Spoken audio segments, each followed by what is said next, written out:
Asegurarme que está todo. Bien, okay. Así que Shabbat Shalom. Shabbat Shalom.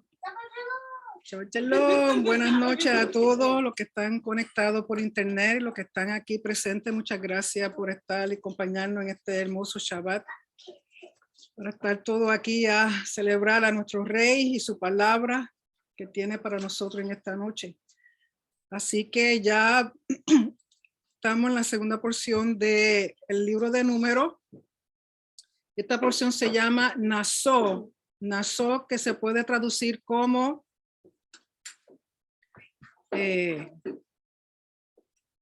eleva o levanta. Eleva o levanta.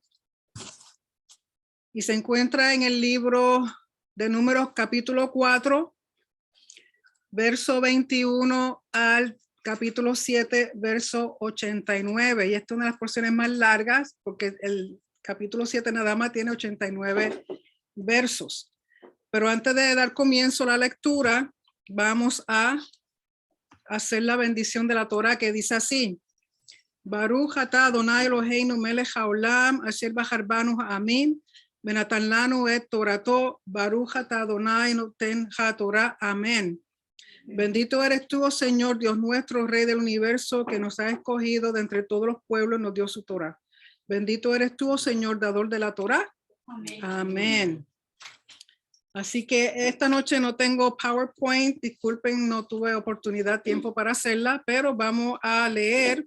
Así que vayan por favor al capítulo 4, verso 21 del libro de Números. Como ya dije, la parashá se llama Nasó, que se puede traducir como elevar o levantar.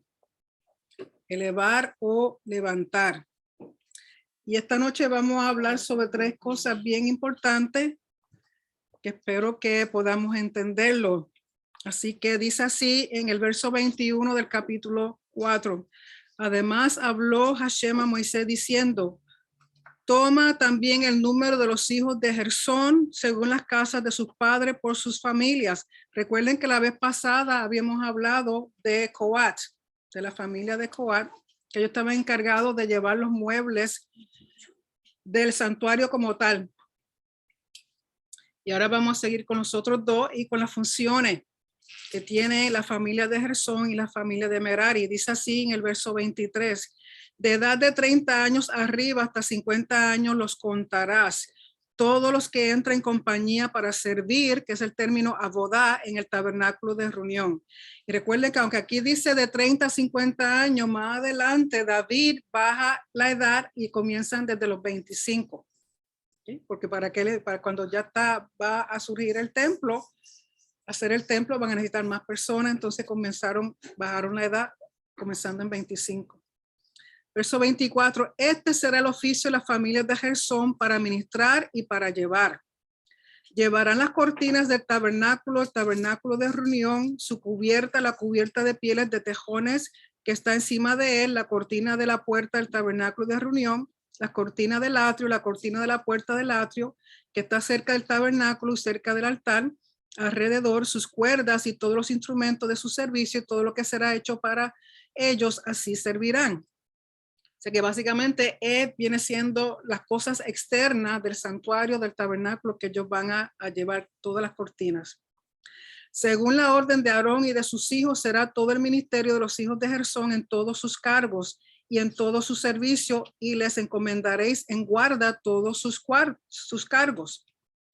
Este es el servicio de la familia de los hijos de Gersón, el tabernáculo de reunión, y el cargo de ellos estará bajo la dirección de Itamar, hijo del sacerdote Aarón, porque recuerden que con el grupo de Coat, los coatitas, quien está encargado es el otro, Eliezer. Contará a los hijos, verso 29, contará a los hijos de Merari por sus familias según las casas de sus padres. Desde la edad de 30 años arriba hasta el de 50 años los contarás, todos los que entran en compañía para servir en el tabernáculo de reunión. Este será el deber de su cargo para todo su servicio en el tabernáculo de reunión. Las tablas del tabernáculo, sus barras, sus columnas y sus basas, las columnas del atrio alrededor y sus basas, sus estacas y sus cuerdas, con todos sus instrumentos y todo su servicio. Y consignarás por sus nombres todos los utensilios que ellos tienen para que tienen que transportar. Si ustedes se están dando cuenta, cuando empezó con Coat, está hablando de las funciones de bien adentro hacia afuera. Primero comenzó con el santuario como tal, con los muebles de adentro del lugar santo, lugar santísimo. Después con el tabernáculo como tal, la tienda como tal. Y ahora es el perímetro, lo que viene siendo el esqueleto del Mishkan. Verso 33, este será el servicio de la familia de los hijos de Merari para todo su ministerio en el tabernáculo de reunión bajo la dirección de Itamar, hijo del sacerdote Aarón. Moisés pues y Aarón y los jefes de la congregación contarán a los hijos de Coat por sus familias y según las casas de sus padres, porque recuerden que en el primer censo no se contaron los levitas, pero ahora se están contando aparte. Dice desde el de edad de 30 años arriba hasta el de edad de 50 años, todos los que entran en compañía para ministrar en el tabernáculo de reunión. Y fueron los contados de ellos por sus familias 2,750. Son los de Coat. Estos fueron los contados de las familias de Coat, todos los que ministran en el tabernáculo de reunión, los cuales contaron Moisés y Aarón, como lo mandó Hashem por medio de Moisés. Y los contados de los hijos de Gersón por sus familias, según las casas de sus padres, desde el de edad de 30 años arriba hasta el de edad de 50 años, todos los que entran en compañía para ministrar en el tabernáculo de reunión. Los contados de ellos por sus familias, según las casas de sus padres, fueron 2,630. Estos son los contados de la familia de los hijos de Gersón, todos los que ministran en el tabernáculo de reunión, los cuales contaron Moisés y Aarón por mandato de Hashem. Y aunque aquí yo no busqué la gematria, o sea, esos números, todos esos números tienen un significado. Si usted tiene una aplicación de gematria, entre ese número para que usted vea todo lo que significa. O sea, todos los números que se usan en la Biblia tienen significado. ¿Sí? Verso 42, y los contados de la familia de los hijos de Merari por sus familias, según las casas de sus padres, de la edad de 30 años arriba hasta el de edad de 50 años, todos los que entran en compañía para ministrar en el tabernáculo de reunión, los contados de ellos por sus familias fueron 3,200, o sea que Merari es el que más tiene. Estos fueron los contados de la familia de los hijos de Merari, los cuales contaron Moisés y Aarón, según lo mandó Hashem por medio de Moisés. Todos los contados de los levitas que Moisés y Aarón y los jefes de Israel contaron por sus familias, según las casas de sus padres, desde el de edad de 30 años arriba hasta el de edad de 50 años, todos los que entraban para ministrar en el servicio y tener cargo de obra en el tabernáculo de reunión. Los contados de ellos fueron en total, todas las tres familias de los levitas, 8,580.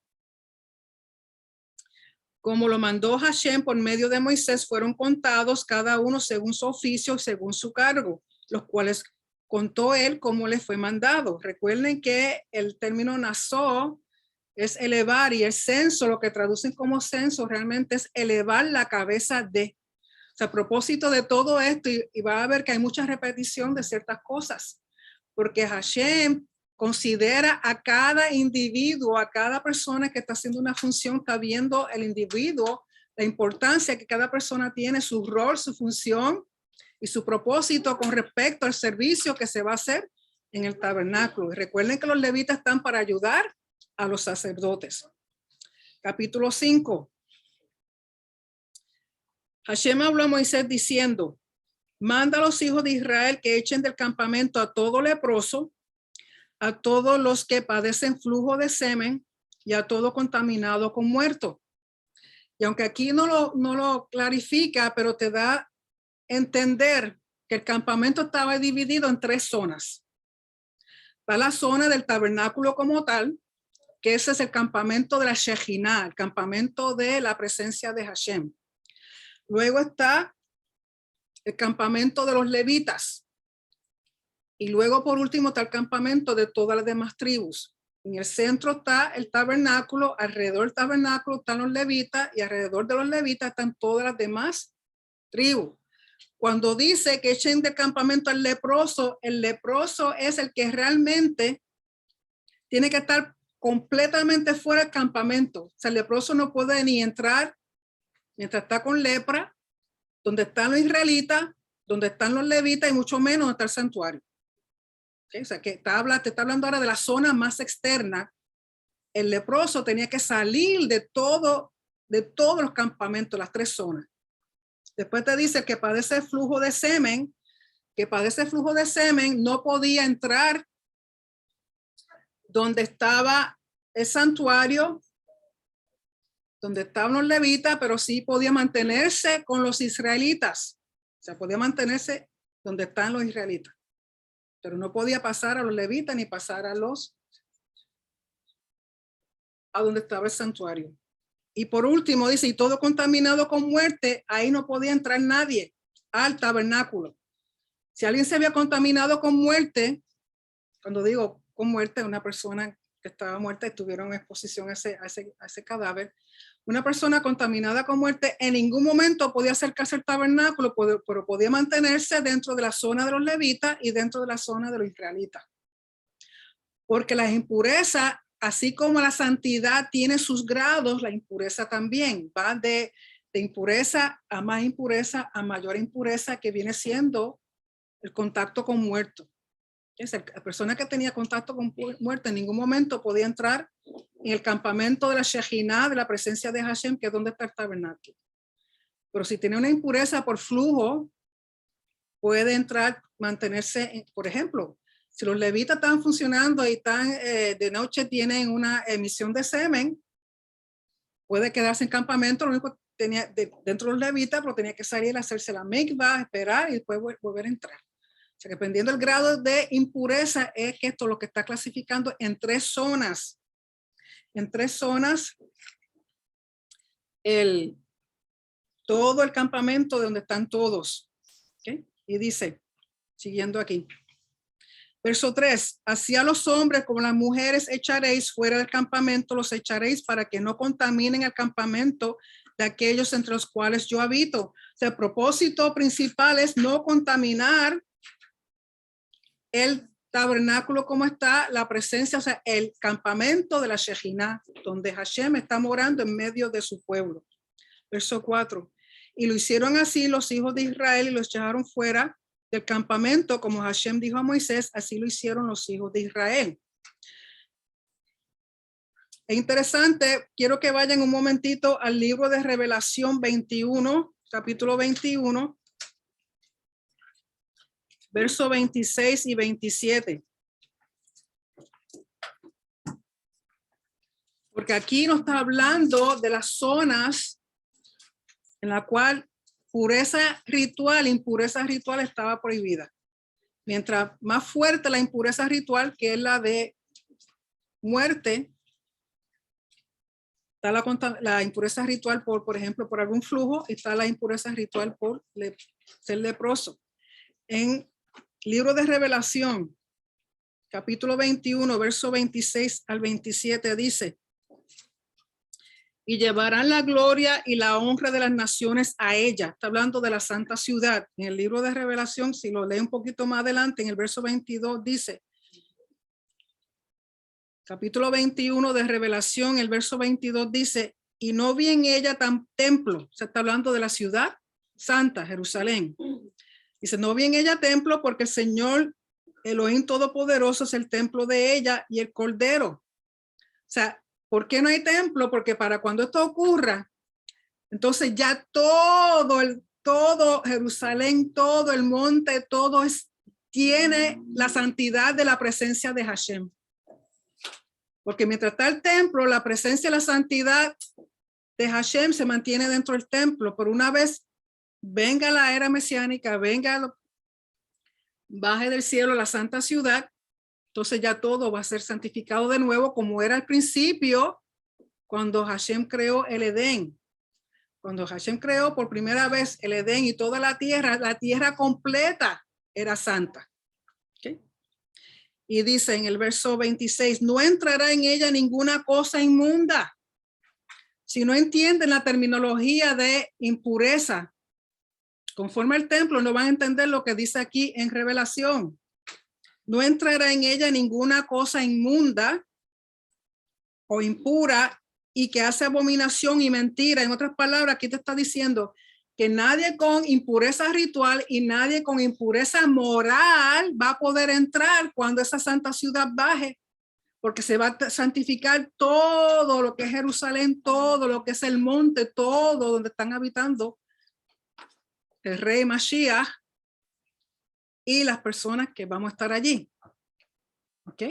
De nuevo, si no entendemos la terminología conforme al templo, no vamos a entender lo que se está diciendo en el libro de Revelación. ¿Ok? De nuevo, habían 3 zonas.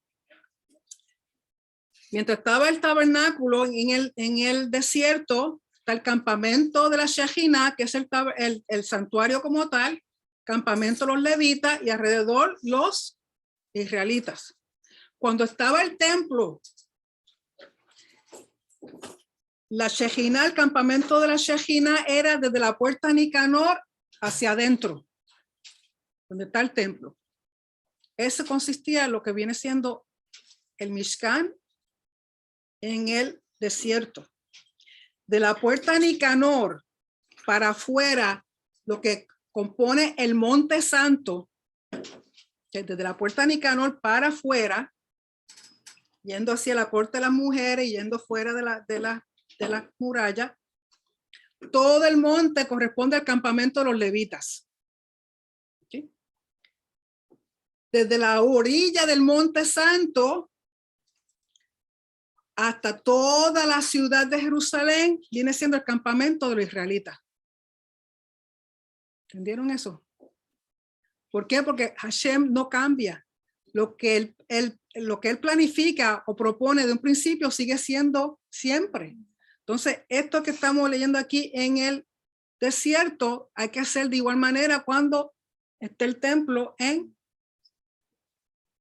Jerusalén. Por eso dice en Revelación que nadie inmundo, ya sea por impureza ritual o impureza moral, puede entrar. Porque Hashem no cambia con respecto a sus mandamientos, con respecto a su lugar santo. ¿Okay? O sea, su kedusha. Regresemos a número. Verso 5 del capítulo 5. Dice, además habló Hashem a Moisés diciendo, di a los hijos de Israel, el hombre o la mujer que cometiera alguno de todos los pecados con que los hombres prevarican, ahí la palabra prevaricar es ma'al, contra Hashem y delinquen, o sea, hacer traición, aquella persona confesará el pecado que cometió y compensará enteramente el daño. O sea, es un mandamiento confesar nuestros pecados. Lógico, la confesión no es como hace la Iglesia Católica al cura, sino la confesión es directamente al Padre, uno. Se supone, según explican los eruditos, que uno hace una confesión verbal, uno en privacidad con Hashem y no sé, Señor, hice esto, aquello, lo otro, pido perdón, pero la cuestión no es simplemente decirlo, es hacer un cambio y ya no volver a hacer eso. ¿Okay? Es el propósito de confesar. Pero también sabemos que en Santiago te dice que nos confesemos uno a los otros los pecados. Eso no significa que yo tengo que pararme aquí y decirle a todos ustedes todo lo malo que yo he hecho, sino tener a alguien de confianza en que uno pueda. ¿Por qué? Porque sacar eso de afuera, eso es parte del arrepentimiento. El sacar eso de adentro ayuda a uno sanar y evitar volver a hacer lo mismo. Entonces uno al otro se hace responsable. En inglés la palabra accountable. ¿Okay? Si yo tengo una persona de confianza, pues entonces esa persona que sabe ya, como dicen en Puerto Rico, de la pata que cogió, cada vez que me vea que me dice, acuérdate, ten cuidado, está ahí para ayudarte, no para ir después que tú te confiesas con esa persona y comparte tu corazón, después diga, muchachos, si tú supieras lo que hizo la pastor, no es para que estés chismeando y estar diciéndole a medio mundo, ¿ok? Pero en sí a quien debemos de confesar no es a Hashem directamente, pero si usted tiene una persona de confianza, ¿por qué? Porque entonces mutuamente se ayudan. Lamentablemente la gente lee eso y dice, ay, confesar eso se hace en la Iglesia Católica, yo no te estoy confesando a nadie. ¿Okay? No es ese tipo de confesión, sino lo más importante es reconocer que hemos pecado, pedirle al Padre perdón. Y usted me va a decir, ay, pastora, pero es que pido perdón y después de la semana vuelvo y le pido perdón por lo mismo.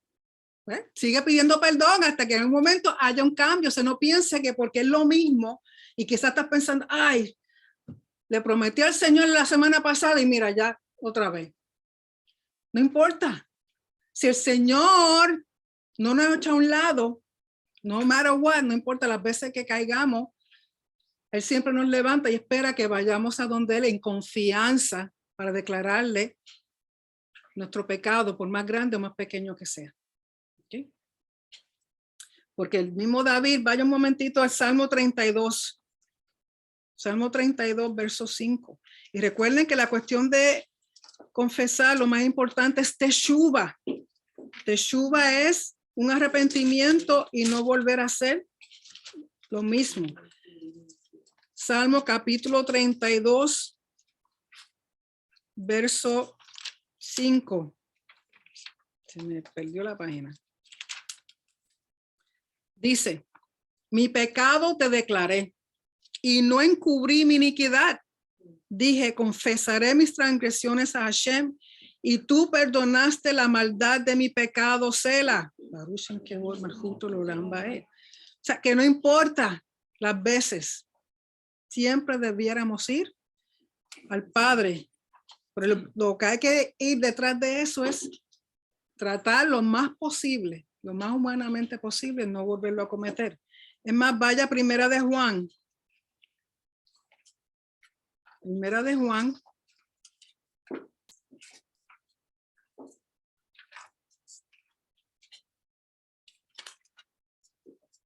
Capítulo 1. Verso 9 al 10. Primera de Juan, capítulo 1, verso 9 al 10 dice. Si confesamos nuestros pecados, Él es fiel y justo para perdonar nuestros pecados y limpiarnos de toda maldad. No te dice, pues, si es lo mismo. Así que tú confiesas, Él te perdona. Y uno trata de no volverlo a hacer. Si decimos que no hemos pecado, le hacemos a Él mentiroso y su palabra no está en nosotros. Lógico, estamos hablando aquí de pecados que muchas veces hacemos sin querer queriendo. Son cosas que no es que estamos siendo una rebelión, como decir, intencional, quiero matar a fulano. Ya no estamos hablando de eso. Estamos hablando de cosas que día a día uno hace a veces y se da cuenta después, o por no tener cuidado, a veces uno hace cosas que no debiera o dice cosas que no debiera. ¿Okay? Y dice, aquella persona confesará, el verso 7, confesará el pecado que cometió, compensará enteramente el daño y añadirá sobre ello la quinta parte y lo dará a aquel contra quien pecó. Esto es cuando es, por ejemplo, un robo, una deuda, algo que uno puede compensar físicamente. Mira, tú veas, se te cayó $100 de la cartera y yo los cogí y en vez de dártelos, me los llevé y me fui a comer y lo gasté aquí y allá y ahora me arrepiento. Hashem te dice que el arrepentimiento tiene que ser 120%. Tengo que volverle los $100 por encima de eso, el 20%. ¿Sí? El propósito es confesar. A veces hacemos daño a otra persona, no tiene que ser quizá con algo material, pero quizá lo herimos en sentimiento, ¿verdad? Herimos su corazón o algo. Y uno va, se confiesa a esa persona y pide perdón y trata uno de evitar volver a ofender a esa persona. ¿Sí? Verso 8, y si aquel hombre no tuviera pariente al cual sea resarcido el daño, se dará la indemnización del agravio a Hashem, entregándolo al sacerdote. O sea, que si yo, por ejemplo, esos $100, cuando vengo a arrepentirme, vamos a poner la persona ya falleció, pasó algo, y no tiene pariente, no tiene nadie a quien yo entonces devolverle el dinero, se suponía que se le diera al sacerdote, ¿okay? Se le entregara eso al templo. Además, conjuntamente con eso, un carnero de purificación con el cual hará purificación por él. Toda ofrenda de todas las cosas santas que los hijos de Israel presentaren al sacerdote, suya será. Todo lo que es santo que uno le daba al sacerdote le pertenecía al sacerdote. Y lo santificado de cualquiera será suyo. Asimismo, lo que cualquiera diera al sacerdote suyo será. Aquí está hablando de lo que se llama teruma. Teruma era una porción que uno le daba al sacerdote. La Torá no te dice que, por ejemplo, vamos a suponer que, lógico, aquí está hablando de agricultura. Muchos de ellos eran agricultores y tenían siembra y tenían fruto y tenían. Uno daba del fruto que uno cosechaba una porción al sacerdote. La Torá no te dice cuánto, pero los sabios dedujeron, pues vamos a dar lo más que se puede, el 2.5%, el más generoso. El menos generoso daba 1%. Pero ocurría que en el primer siglo, cuando estaba el templo, el grupo de los saduceos, ustedes saben que los saduceos no eran muy buena gente. Ellos, ¿saben lo que hacían? Tenían su gente y los enviaba a donde los agricultores a exigirle el teruma. Y no tan solo exigirle el teruma, era lo que ellos pidieran. Y muchas veces los maltrataban y los obligaban, eran como una mafia. Ok, tú me debes el teruma, pues en vez del 2%, me vas a dar el 50%. Y si no me da el 50%, le caían encima, lo maltrataban, lo oprimían. Eso estaba ocurriendo en el primer siglo, los saduceos, que los que eran sacerdotes, que les correspondía el teruma. ¿Okay? Así que siempre hay alguien que era para bendecirlo a ellos, sin embargo ellos abusaban de la persona. Dice, verso 11. Ahora vamos a hablar sobre algo muy interesante que se llama las leyes de la sotá.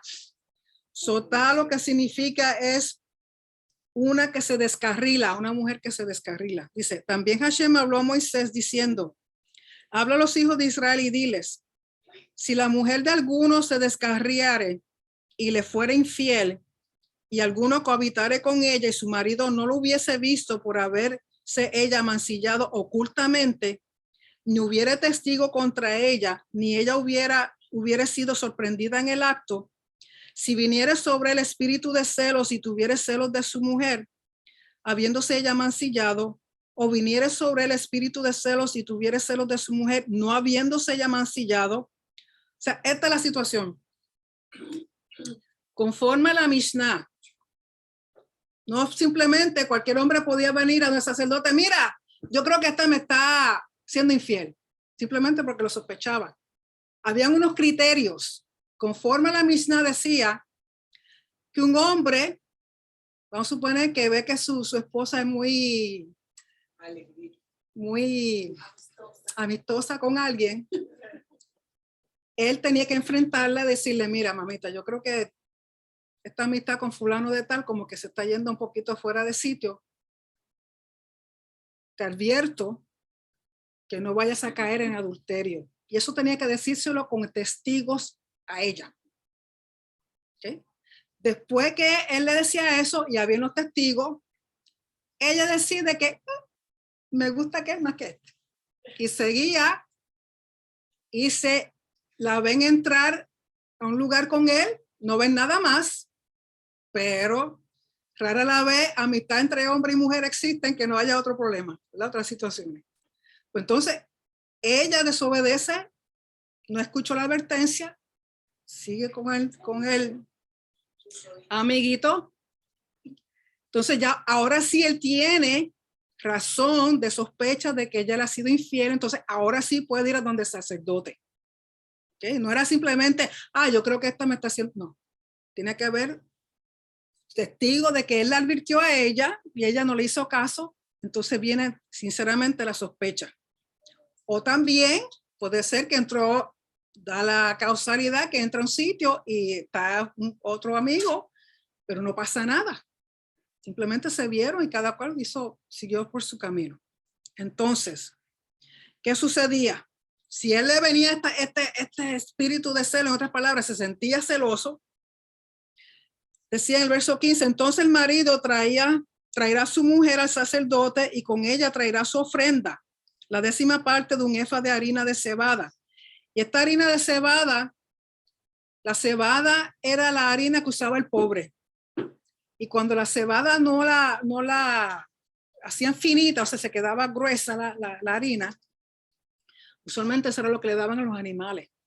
Entonces, ¿qué quiere decir esto? Tú vienes y le traes una ofrenda a Hashem, pero no es de la mejor calidad, sino de la calidad más baja, y tampoco puedes adornarla ni con aceite ni con incienso, por lo que representa esa ofrenda, que es la posibilidad de un adulterio.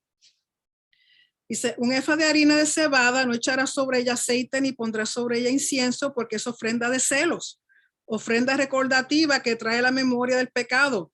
Y recuerden que cuando era harina así, se tomaba un puñado y se ponía ¿dónde? En el altar. Otra cosa que dice la Mishnah, que nadie podía obligar a la mujer a hacer este rito. Pero si ella no hacía el rito, el esposo dice, la quiere llevar al sacerdote, y dice, no, yo no quiero hacerlo. Por ley, él tenía que divorciarla porque ella no quiso pasar por la prueba. ¿Okay? Y además, si ella dice, ok, voy a hacer la prueba sabiendo que es culpable, o sea, lo que estaban tratando de darle la oportunidad a ella de que confesara. ¿Okay? Se arrepintiera y confesara.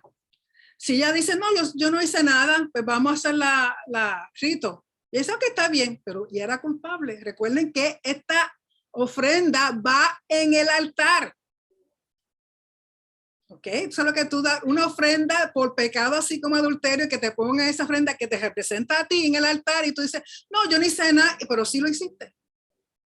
¿Qué le pasa? Dice, verso 16, y el sacerdote hará que ella se acerque y se ponga delante de Hashem. Delante de Hashem es, recuerden la puerta Nicanor.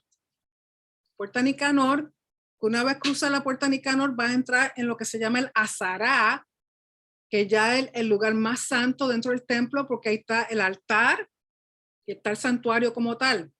¿Okay? O sea, llegaba hasta la puerta Nicanor. Está la puerta de las mujeres, hay unos escalones y está la puerta. De ahí nadie podía pasar excepto varones israelitas, levitas y sacerdotes, pero ninguna mujer podía pasar. Entonces en esa puerta, él iba con el sacerdote y dice,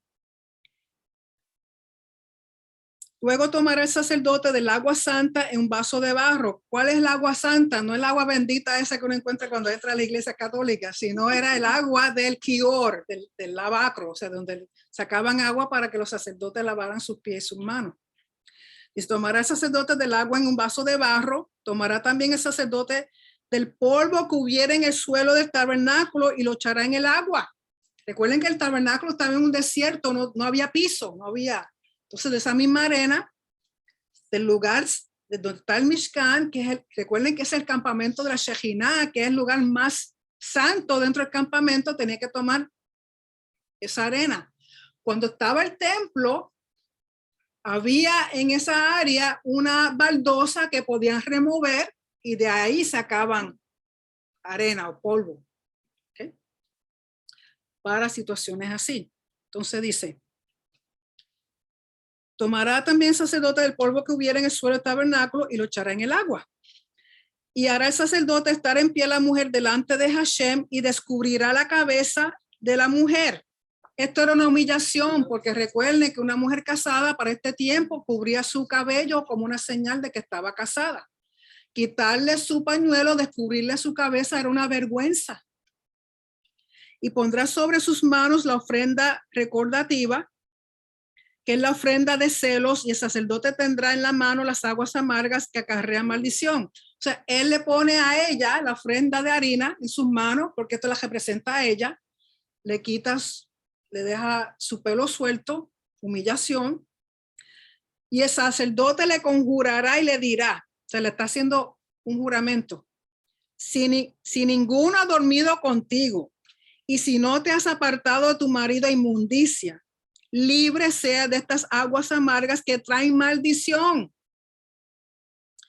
Mas si te has descarriado de tu marido y te has amancillado y ha cohabitado contigo alguno fuera de tu marido, el sacerdote conjurará a la mujer con juramento de maldición y dirá a la mujer, Hashem te haga maldición y execración en medio de tu pueblo, haciendo Hashem que tu muslo caiga y que tu vientre se hinche. O sea, esto tenía que estar escrito en un pergamino. Esos versos, el sacerdote tenía que escribirlo, un pedacito de pergamino, y ella con su ofrenda en las manos, que parte de eso va para el altar, hacía el juramento. ¿Okay?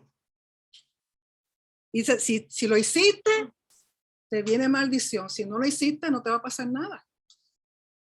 ¿Okay? O sea, está fuerte, está fuerte. Y cuando dice que su muslo caiga y su vientre se hinche, está hablando de su matriz. O sea, su matriz queda estéril. Recuerden que la esterilidad, no tener hijos en ese tiempo, era otra vergüenza más grande. Entonces el pueblo completo la estaría marcada para el resto de su vida si era que duraba el resto de su vida. Muchas veces la persona caía muerta en ese momento. Dice, y estas aguas que dan maldición entren en tus entrañas y hagan hinchar tu vientre a caer tus muslos. Y la mujer dirá, amén, amén. O sea, ella está aceptando la maldición en juramento. Y recuerden que el juramento está haciendo en nombre de Hashem, y el nombre de Hashem 2 veces está escrito en el pergamino. ¿Ok? Porque cada vez que uno dice amén a algo, uno está aceptando y confirmando eso que han dicho. Y yo les he dicho otras veces que usted no puede estar diciendo amén a todas las cosas. Ay, aquel se mató. Amén. No. Cuando uno responde amén, tiene que saber a qué está respondiendo amén. Eso es un término legal de aceptación y de que así sea lo que la otra persona dijo. Verso 23, sacerdote escribirá estas maldiciones en un libro, no es un libro, un pergamino, y las borrará con las aguas amargas. O sea, después que le escribe esa maldición que tiene el nombre de Hashem 2 veces, lo mezcla en el agua hasta que se borra toda la tinta. Y lo que dicen los sabios es que el deseo de Hashem es que haya paz en el matrimonio, que haya paz en el hogar. Eso se llama Shalom Bayit. Y él está dispuesto a que su nombre sea borrado, no una vez, sino 2 veces, a favor de que esa pareja no se separe. Él está dispuesto a que su nombre sea humillado de esa forma, borrado. ¿Sabes qué es borrar el nombre de Hashem? Estás en el templo. ¿Por qué? Por la paz de ese hogar. Y dice, y dará a beber a la mujer las aguas amargas que traen maldición. Básicamente ella se traga la maldición literal, porque se está tragando lo que fue escrito y borrado en el agua. Y las aguas que obran maldición entrarán en ella para amargar. Después el sacerdote tomará de la mano de la mujer la ofrenda de los celos y la mecerá delante de Hashem y la ofrecerá delante del altar. Y tomará el sacerdote un puñado de la ofrenda en memoria de ella y lo quemará sobre el altar, y después dará a beber las aguas a la mujer. Le dará pues a beber las aguas, y si fuera inmunda y hubiera sido infiel a su marido, las aguas que obran maldición entrarán en ella para amargar, y su vientre se hinchará y caerá su muslo, y la mujer será maldición en medio de su pueblo. Lo que muchos dicen, recuerden que porque si las aguas no tienen nada más que arena del piso. Quien está haciendo el juicio es Hashem. Su nombre invocado 2 veces. Se pone una ofrenda en el altar. Entonces es Hashem quien hace el juicio. Si ella sale culpable, tan pronto ella se toma el agua. Muchos dicen que moría en el acto. Estoy segura que no fue tan traumática. Morían. Pero lo que no dice aquí, hermano, que usted le lee en la Mishnah, y también el Talmud dice que a la misma vez que ella está muriendo o que se le están secando sus entrañas, le está pasando lo mismo al que con quien cometió adulterio. Sí, él no se queda suelto, mamita, no. No, el juicio es justo, Hashem es justo. Sí, está bien, ¿verdad? Él también. Porque adulterio son con 2. Con 1 no nunca lo he visto, no lo quiero ver. Es un juicio divino. Mas si la mujer no fuera inmunda, sino que estuviera limpia, usted sabe pasar por esa humillación sabiendo que es inocente, ¿Okay? Ella será libre y será fecunda. Hashem la bendecirá con hijos. Recuerden que tener hijos para aquel tiempo era una gran bendición, era un honor, era algo honorable. Esta es la ley de los celos cuando la mujer cometiera infidelidad contra su marido y se mancillare. Recuerden que a Yeshua, cuando él estaba en el madero, antes de morir, que él dijo que tenía sed, le pusieron una esponja con vinagre. Vinagre es un vino, pero bien amargo. Y lo triste de eso, que tampoco lo explica, lo dice la Biblia, pero si usted busca para ese tiempo, los soldados romanos cargaban consigo una esponja y con esa esponja, cada vez que iban al baño a hacer number 2, se limpiaban. Eso usted lo puede buscar en artículos que hablan sobre los soldados romanos para esa época. Entonces, con la misma esponja que ese soldado se limpiaba, cogió y lo mojó en vinagre y se lo dio a Yeshua, le tocó sus labios. ¿Por qué? Porque Yeshua está representando la infidelidad nuestra. ¿Okay? Yeshua fue al madero porque nosotros rompimos pacto y el pecado, o sea, la consecuencia era muerte eterna separados de Hashem. Yeshua por nosotros fue al madero y él bebió las aguas amargas, pero él era inocente. ¿Okay? Nosotros no, él fue el inocente. ¿Pero qué le pasaba al esposo? Güey, con calma. Esta es la ley de los celos cuando la mujer cometiera infidelidad contra su marido se mancillare, o del marido sobre el cual pasara espíritu de celo y tuviera celos de su mujer. La presentará entonces delante de Hashem y el sacerdote ejecutará en ella toda esta ley. El hombre será libre de iniquidad, o sea, si ella era culpable y se muere y queda estéril y le pasa un montón de cosas y el otro tipo también se muere, el esposo no es culpable de la muerte de ellos, es lo que quiere decir. Y la mujer llevará su pecado. Pero si el esposo en algún momento le fue infiel a ella, él no puede llevar a cabo este rito. Porque él rompió el pacto con ella. Esto es un hombre que lleva a su esposa, que él como esposo nunca le ha sido infiel a ella, sospecha que ella sí. Pero si ella sale inocente, se queda el matrimonio tan felices y para adelante y se llenan de 40,000 muchachos. ¿Okay? No creo que sea. Pero si ella sí es culpable, él no va a tener a cargo suyo la muerte de esa mujer ni la del otro señor. Pero si en algún momento le fue infiel a ella y trata de hacer este procedimiento, no va a funcionar porque aquí él es el primero que cometió adulterio. ¿Sí? También cae entonces ahí de uno. ¿Perdón? ¿No cae ahí también ahí mismo? Él no, porque quien se está juzgando es a ella. Recuerden que para este tiempo, la mujer representaba la pureza en el hogar. El hombre representaba el honor. Y para este tiempo muchos hombres tenían varias esposas. Pero una cosa es una esposa y otra cosa es cometer adulterio. De nuevo, al menos que ese individuo, vamos a ver que el esposo de ella haya cometido adulterio, pero si no han habido testigos, si nadie sabe de nada, pero Hashem se encargará de hacer justicia. ¿Okay? Y luego de ahí pasamos a lo que se llama el voto nazareo. No es nazareno, el voto nazareo. Nazareno es aquel que viene de Nazaret. Nazareo proviene de la palabra nazar.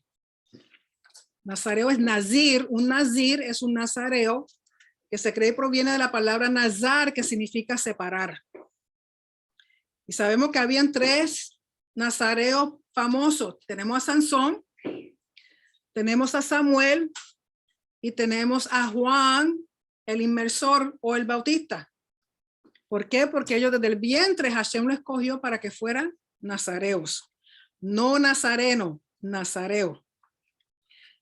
Capítulo 6 dice, habló Hashem a Moisés diciendo, habla a los hijos de Israel y diles, el hombre o la mujer, o sea que una mujer puede hacer este voto, que se apartare haciendo voto de nazareo para dedicarse a Hashem. O sea, esto es con el propósito de dedicarse a Hashem.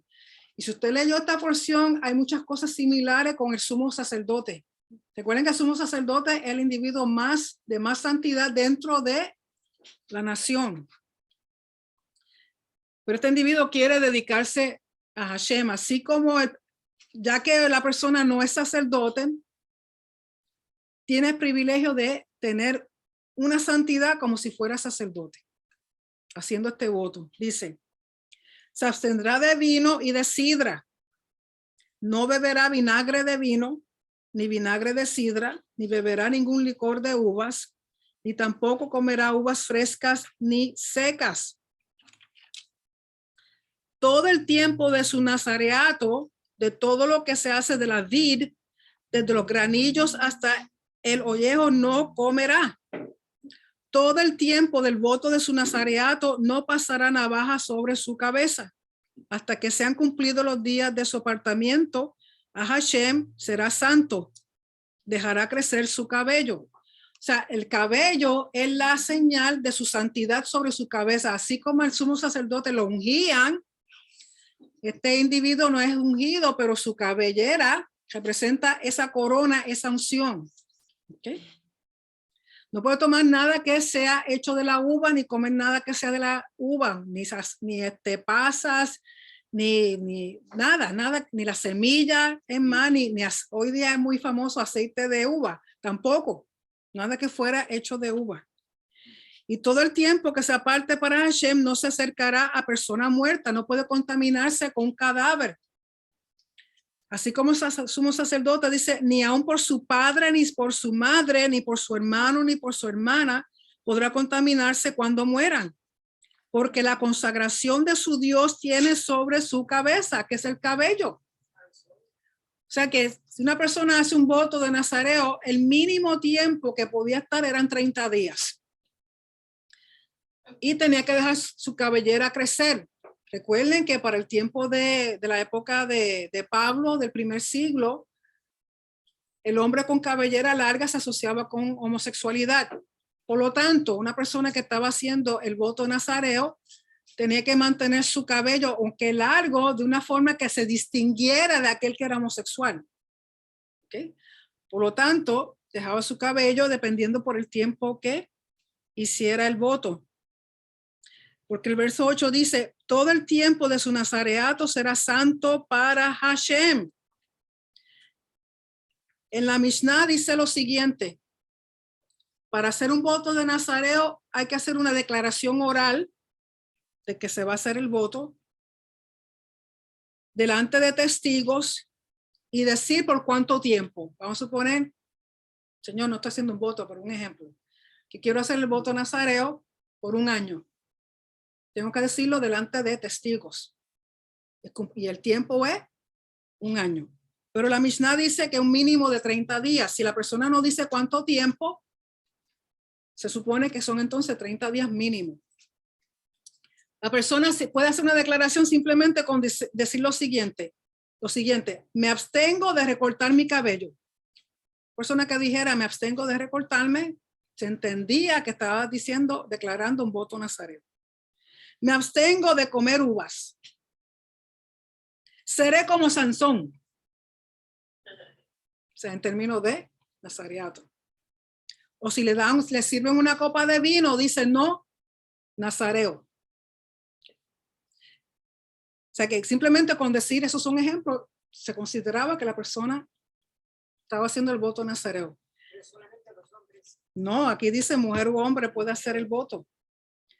Es interesante, esto yo nunca lo había leído así, interpretado así, pero estaba leyendo First Fruits of Zion, primeros frutos de Sion, tienen lo que llaman el Torah Club, el Club de Torah, y tienen muy buenos artículos, muy buena información. Y ellos estaban diciendo, vayan a Mateo 26-29.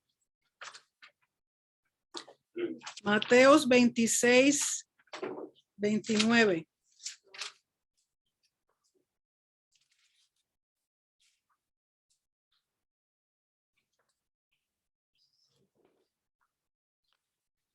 Recuerden que aquí está hablando Yeshua el día antes de la Pesaj. 26-29 Mateo. Y aquí está hablando Yeshua que dice, y os digo que desde ahora no beberé más de este fruto de la vid hasta aquel día en que lo beba nuevo con vosotros en el reino de mi Padre. Está declarando que no va a tomar vino. Está declarando un voto nazareo. ¿Hasta cuándo? Hasta que regrese. ¿Okay? Qué interesante que eso nunca lo había visto de esa manera, pero conforme a la Mishnah decir algo así es declarar que está haciendo un voto nazareo. Por lo tanto, muy probable que Yeshua hizo un voto nazareo cuando dice no beberé más de esta copa hasta que venga en el reino de mi Padre, que te está dando la declaración oral y el tiempo de su nazareato. Lógico, en la eternidad. Así. ¿Okay? Y dice en el verso 9, si alguno muriere súbitamente junto a él, su cabeza consagrada será contaminada. O sea, si estoy haciendo un voto nazareo, de momento al lado mío se cae una persona muerta. Esa muerte me contamina, yo tengo que entonces romper el voto. O sea, no puedo seguir el voto, tengo que hacer lo siguiente. Por tanto, el día de su purificación raerá su cabeza, al séptimo día la raerá. Recuerden que cuando dice el día de su purificación, ¿cómo era que una persona se purificaba ante la presencia de un muerto? ¿Mm? No. Las aguas y cenizas de la vaca roja, ding, ding, ding, ding, ding. Ya, nada. Punto a favor. O sea, la purificación de muerto, de contaminación por muerte, se hacía solamente con las aguas de purificación de las cenizas de la vaca. Por lo tanto, te está diciendo aquí que él quedó contaminado por muerte, tiene que terminar su voto, hacer la purificación de las aguas con la ceniza de la vaca roja, el séptimo día, y al octavo día traerá 2 tórtolas o 2 palominos al sacerdote a la puerta del tabernáculo de reunión, que viene siendo la misma puerta donde iba la mujer Sotá, a la puerta Nicanor. Y el sacerdote ofrecerá el uno en purificación y el otro en holocausto, y hará purificación de lo que pecó a causa del muerto, y santificará su cabeza en aquel día. Y consagrará para Hashem los días de su nazareato. O sea que si iban a ser 30 días, se contaminó los 15, pues solamente 15 días fue lo que pudo dedicar. Y traerá un cordero de un año en purificación por la culpa, y los días primeros serán anulados por cuanto fue contaminado su nazareato, o sea, no pudo terminar su voto. Entonces tendría que hacer eso y comenzar de nuevo. Recuerden que se tiene que recortar, entonces ahora tiene que volver a dejarse crecer el pelo. Esta pues la ley del nazareo el día que se cumpliera el tiempo de su nazareato. Entonces ahora es para aquel que cumple el tiempo que dijo que iba a estar su voto, vamos a suponer que a los 30 días. Entonces va a ser lo siguiente: vendrá a la puerta del tabernáculo de reunión y ofrecerá su ofrenda a Hashem, un cordero de un año sin tacha en holocausto, y una cordera de un año sin defecto en expiación o purificación, y un carnero sin defecto por ofrenda de paz. O sea, recuerden que estas son ofrendas costosas. Además, un canastillo de tortas sin levadura, de flor de harina amasada con aceite, y hojaldres sin levadura untadas con aceite, y su ofrenda y sus libaciones. Y el sacerdote lo ofrecerá delante de Hashem y hará su expiación y su holocausto. Y ofrecerá el carnero en ofrenda de paz a Hashem con el canastillo de los panes sin levadura. Ofrecerá a sí mismo el sacerdote su ofrenda y sus libaciones. Entonces el nazareo raerá a la puerta del tabernáculo de reunión su cabeza consagrada, y tomará los cabellos de su cabeza consagrada y los pondrá sobre el fuego que está debajo de la ofrenda de paz. Recuerden que la ofrenda de paz tiene que ser hervida porque se va a comer. Una ofrenda de paz es compartida entre quien la trae, parte para el sacerdote y parte para el resto de las personas que están con él o con ella. Pero su cabello, se tiene que recortar su cabello y tiene que ser quemado ese cabello en el fuego donde se está hirviendo la ofrenda de paz. Cuando estaba el templo, después que pasaba de la puerta Nicanor, había una cámara. Ustedes saben, la corte de la mujer, a los 4 lados había unas cámaras. una de esas cámaras pertenecía para el que venía a entregar un voto nazareo. Entonces ahí mismo estaba la olla cocinándose la ofrenda de paz. Ahí se recortaba, ponían el fuego, el pelo en la ceniza y se quemaba. Recuerden que raparse la cabeza es un cambio de estatus. Se está saliendo de un tiempo de santidad a volver a su vida cotidiana. Entonces el cambio de cabello es un cambio de estatus. Entonces el nazareo, verso 18, raerá a la puerta del tabernáculo de reunión su cabeza consagrada y tomará los cabellos de su cabeza consagrada y los pondrá sobre el fuego que está debajo de la ofrenda de paz. Después tomará el sacerdote la espaldilla cocida del carnero, una torta sin levadura del canastillo y una hojaldre sin levadura y las pondrá sobre las manos del nazareo después que fuere raída su cabeza consagrada. Y el sacerdote mecerá aquello como ofrenda mecida delante de Hashem, lo cual será cosa santa del sacerdote. Además del pecho mecido y de la espaldilla separada, después el nazareo podrá beber vino. O sea, aparte de esa ofrenda, la persona que está entregando el voto las tiene en su mano porque esto lo identifica a él, pero entonces después se la entrega al sacerdote porque esa es su recompensa. Si ustedes leen, ahí hay bastante carne para todo el mundo. O sea, para la familia completa del sacerdote. Esta es la ley del nazareo que hiciere voto de su ofrenda a Hashem por su nazareato, además de lo que sus recursos le permitieran. O sea, que además de toda esa ofrenda, si era una persona pudiente, podía traer aún más ofrenda por encima de esa. Es lo que quiere decir. Según el voto que hiciera, así hará conforme a la ley de su nazareato. Hoy día no se puede hacer. ¿Por qué?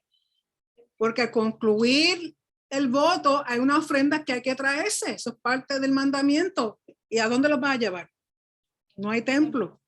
Por lo tanto, la persona, es más lo que dicen en la Mishnah hoy día, lo que dice, bueno, la Mishnah no, lo que dicen hoy día, una persona que hace un voto nazareo, vamos a suponer que voy a dejarme crecer el pelo, no voy a tomar vino, no voy a comer uva. Si está fuera de Israel, y por alguna razón va a Israel, en Israel tiene que volver a comenzar el voto. Pero no lo puede concluir hasta que el templo esté edificado. Oh, wow. ¿Okay? Vamos a suponer que el templo de aquí 100 años, pues entonces en 100 años cuando resucite entrega el voto. No se puede. No se puede recortar, ni puede beber vino, ni puede comer nada que sea con uvas. ¿Mm? Sí, hace conexión con lo de Yeshua. Entonces cuando esté el templo, cuando él regrese, pues entregará su voto. Porque dice, entonces lo beberé con ustedes de nuevo el vino. Yo quiero estar ahí para ver eso. ¿Sí? Así que tenemos la ley de Sotá, la ley del Nazareo, que eran hechas en el mismo lugar en el templo, al lado a la puerta norte, al lado de la puerta Nicanor. Y ahora viene algo, la parte más bella de esta porción, la bendición sacerdotal, Birkat Kohanim. Habló Hashem a Moisés diciendo, habla a Aarón y a sus hijos y diles, así bendeciréis a los hijos de Israel diciéndoles, Hashem te bendiga y te guarde, Hashem haga resplandecer su rostro sobre ti y tenga de ti misericordia. Hashem alce sobre ti su rostro y ponga en ti shalom. ¿Okay? Lógico, esos versos nada más es un estudio aparte, lo cual no tenemos tiempo de hacerlo ahora. Pero la palabra es muy específica que quienes hacen esta bendición a la congregación son los sacerdotes. Y yo delante de Hashem y delante de ustedes pido perdón porque lo hemos estado haciendo mal aquí. Se supone que sea un sacerdote. Por lo menos sé de uno que no genéticamente no es sacerdote. Sería buena idea que los varones que están aquí en algún momento se hicieran la prueba, el ADN, porque puede ser que tengamos algún sacerdote aquí. No lo sabemos. De ser así, entonces le correspondería al sacerdote hacer la bendición sacerdotal al grupo, a la congregación. Conforme dicen los sabios, en el hogar o en una reunión pequeña, la cabeza del hogar puede recitar la bendición sacerdotal a su familia. ¿Okay? Porque la cuestión es a la asamblea, a la congregación, solamente corresponde al sacerdote. Quería compartir esto con ustedes porque dice,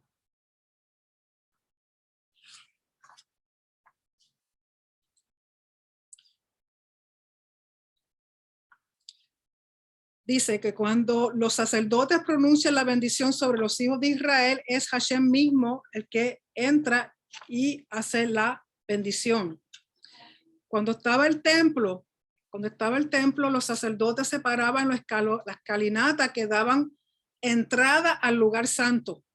Recuerden, hay dos sitios dentro de el Azarat donde se podían parar al frente de la puerta Nicanor, está lo que se llama el Ducán, que son 3 escalones. Ahí se podían parar los levitas a cantar y tocar sus instrumentos.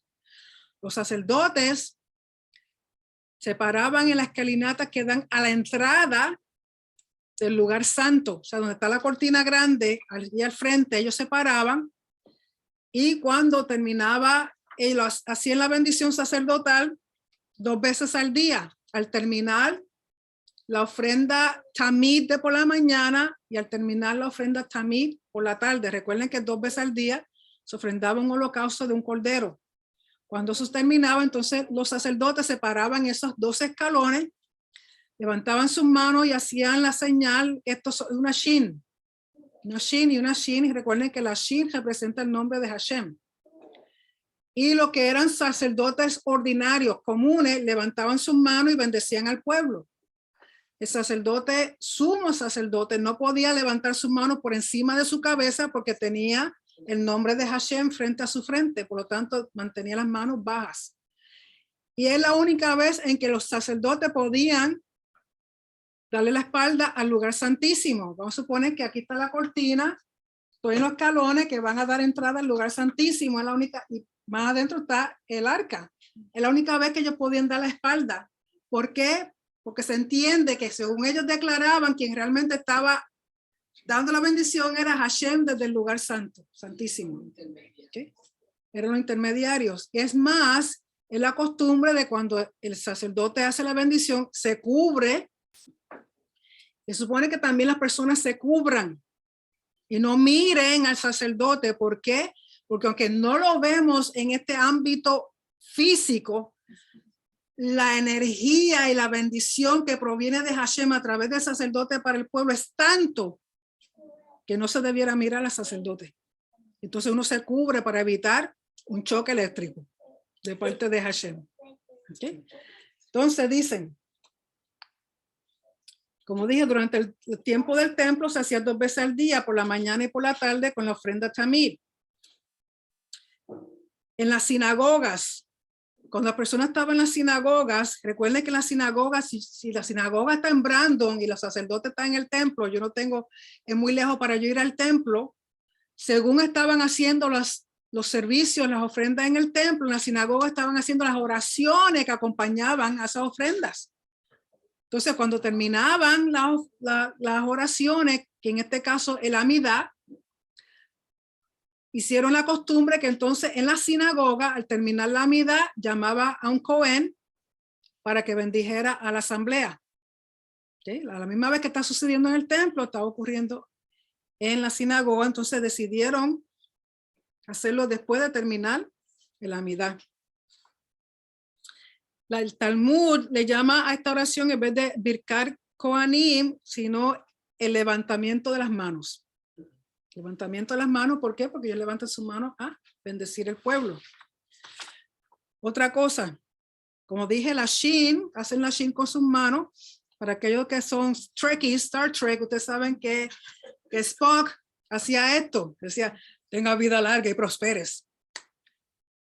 Spock era judío. Era Cohen, él era Cohen, Nimoy Cohen. Entonces él sabía de esto y lo usaba en la programación de Star Trek. Recuerden que simboliza el nombre de Hashem. Y el mandamiento es que con esta bendición bendigan al pueblo de Israel todos los días, según aquí estamos leyendo en Números. Entonces hoy día, ¿cómo hacen esto en Israel? El mandamiento solamente aplica a los sacerdotes en Jerusalén, mientras el templo y el sistema levítico estaba en pie. Pero dicen que la bendición sacerdotal se puede orar sobre cualquier persona. Y en los días festivos, el cantor o el hazán, ustedes saben que en la sinagoga siempre tienen una persona que canta las oraciones, que canta la porción de la Torá, que se le llama cantor o hazán. En la sinagoga, cuando se termina el servicio, el líder que está haciendo el servicio llama a los sacerdotes y ellos vienen y bendicen al pueblo. Es la tradición sefardita que esto lo hacen todos los Shabbat, pero la tradición ashkenazi solamente lo hacen en los días festivos, Pesach, Shavuot y Sukkot. ¿Sí? En Jerusalén, a pesar de las congregaciones ashkenazi lo hacen como lo hacen los sefarditas, en que en Jerusalén, si hay sacerdote, todos los Shabbat, el sacerdote puede hacer la bendición al pueblo. Pero si hay un sacerdote y se llama para que haga la bendición y no se levanta a hacer la bendición, ¿qué ustedes creen que le pasa? Porque es un mandamiento al sacerdote. Por lo tanto, solamente los sacerdotes son los que pueden bendecir a la congregación. Eso no quita, ustedes saben que en Shabbat es la costumbre, sobre todo los judíos, bendecir a sus hijos con la bendición sacerdotal. Usted la puede decir sobre sus hijos. Los esposos, los padres lo pueden hacer, las madres sobre sus hijos, uno a los otros en el hogar. La prohibición es cuando se va a bendecir a la congregación, le corresponde a un sacerdote. Por lo tanto, yo le exhorto a los varones de aquí de la congregación que en algún momento se hagan la prueba. Y si tienen preguntas al respecto, yo tengo exactamente lo que tienen que pedir para que le hagan la prueba. Y si sale con los marcadores genéticos, entonces usted parte de los descendientes de Aarón. ¿Okay? Sabemos, More es rico, es Cohen. Él se hizo la prueba y es sacerdote, o sea, descendiente de Aarón, por lo tanto, por eso él canta, él hace la bendición sacerdotal cuando están reunidos. ¿Okay? Y por último, tenemos que en el capítulo 7,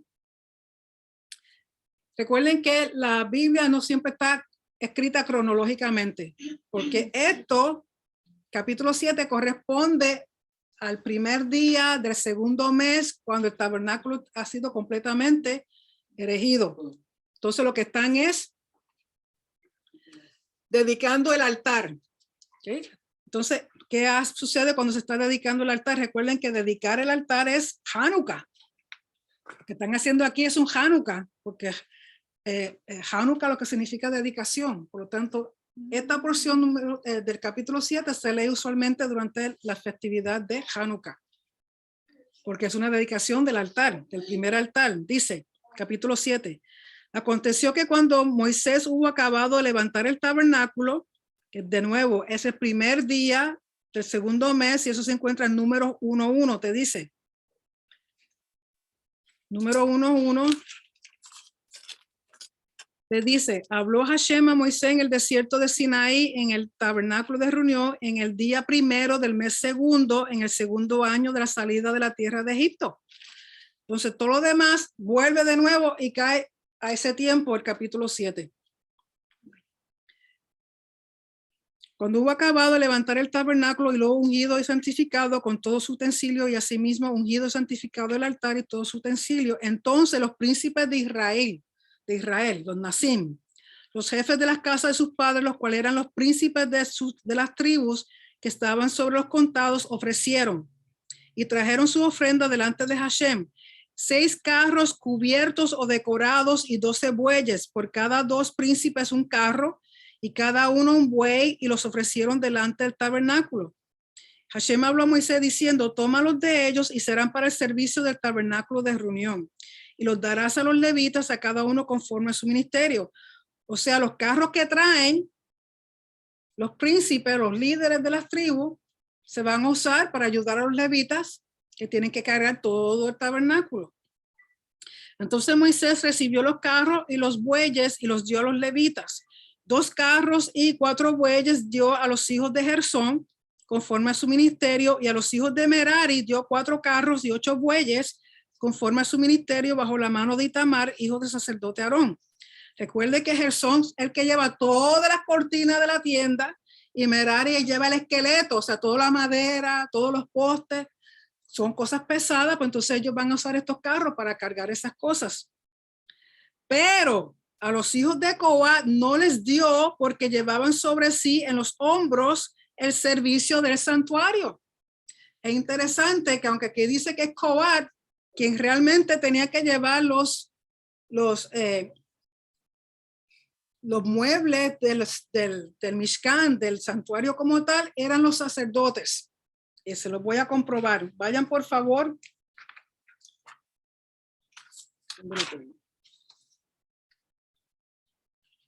A Josué capítulo 3 verso 14. Vayan a Josué capítulo 3 verso 14. Pero entonces, ¿por qué aquí dice Coat? Porque para este tiempo, recuerde que están apenas empezando y no habían suficientes sacerdotes para cargar los muebles. Solamente era Moisés, que ya tiene 80 y pico de años, Aarón, que está más viejo que él, y los únicos 2 hijos que le quedan, que están como supervisores.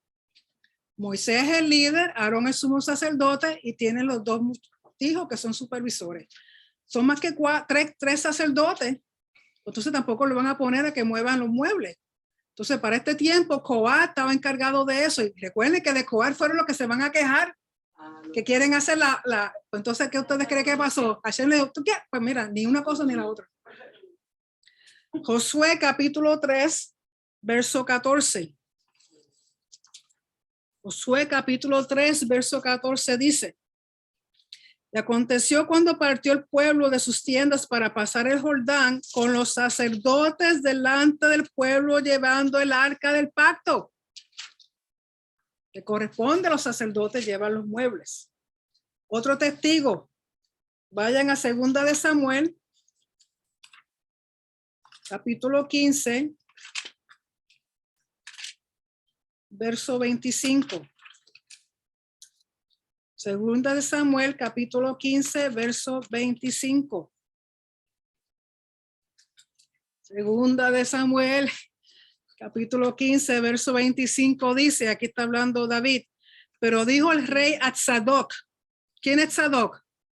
El sumo sacerdote de cuando estaba David reinando. Pero dijo el rey a Tzadok, vuelve el arca de Dios a la ciudad. Entonces, ¿quién estaba llevando el arca? El sacerdote. Por lo tanto, sabemos que esa función le fue dada entonces a los sacerdotes cuando habían suficientes sacerdotes. Y de nuevo, recuerden que de Coat fueron los que se quejaron que querían el servicio del sumo sacerdote. Pues entonces Hashem, ni uno ni el otro. ¿Sí? Verso 10.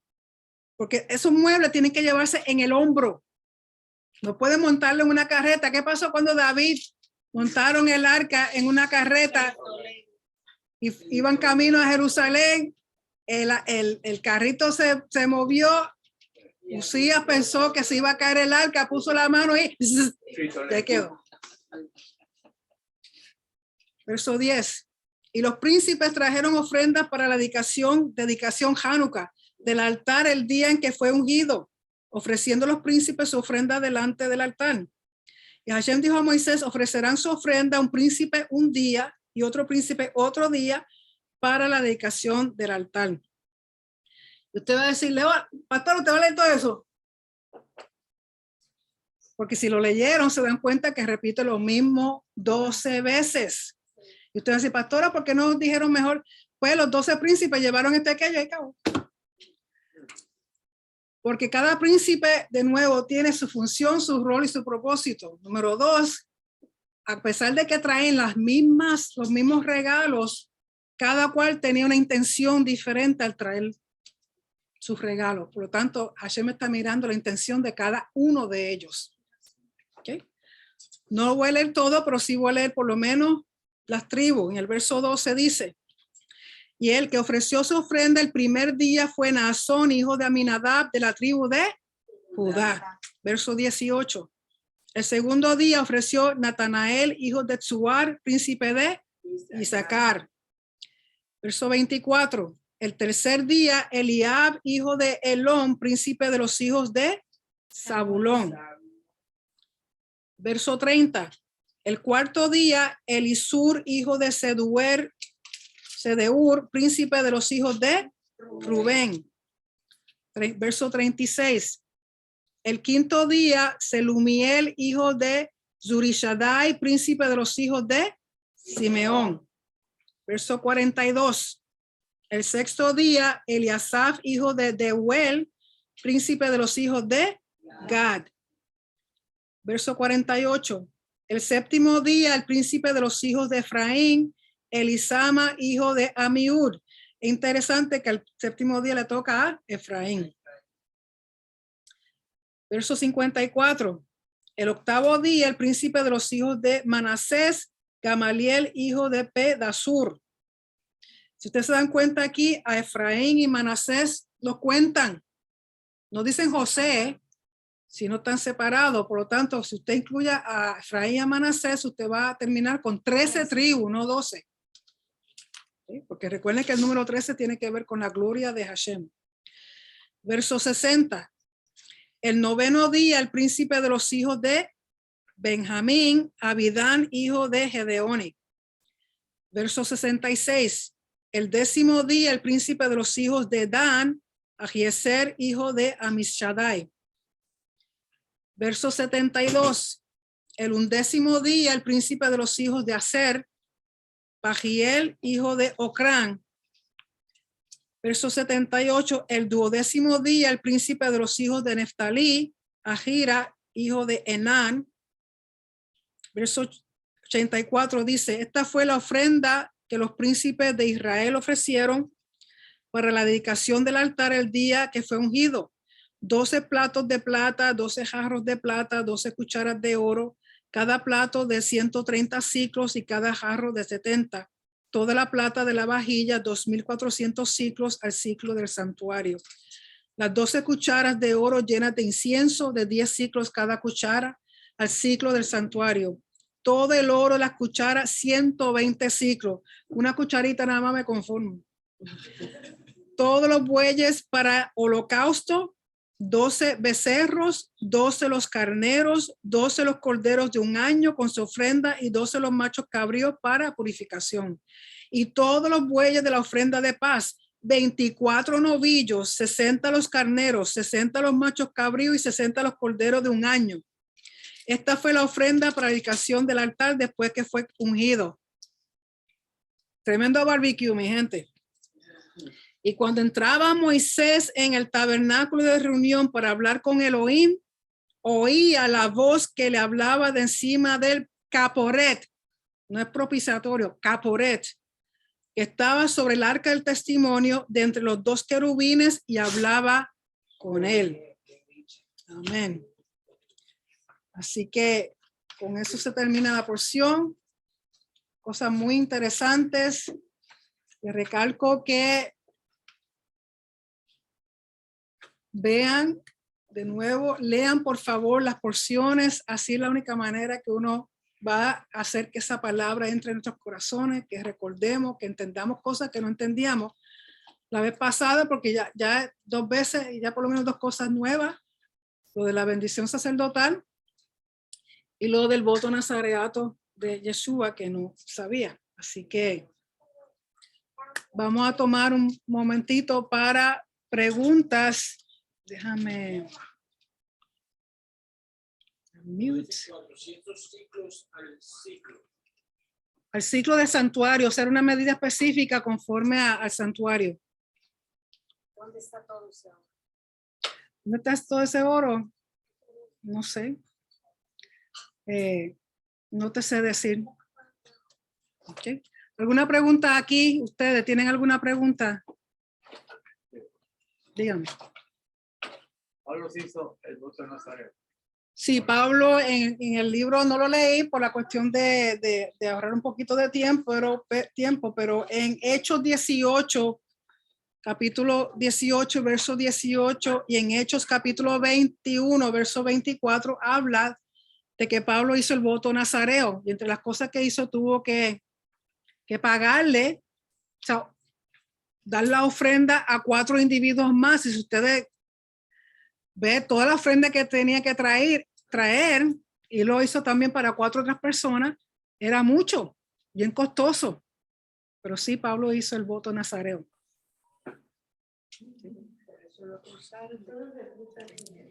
Entonces sí, fue cuando lo acusaron de que había traído gentiles al templo, y ustedes saben que Pablo, siendo un fariseo, no iba a hacer eso.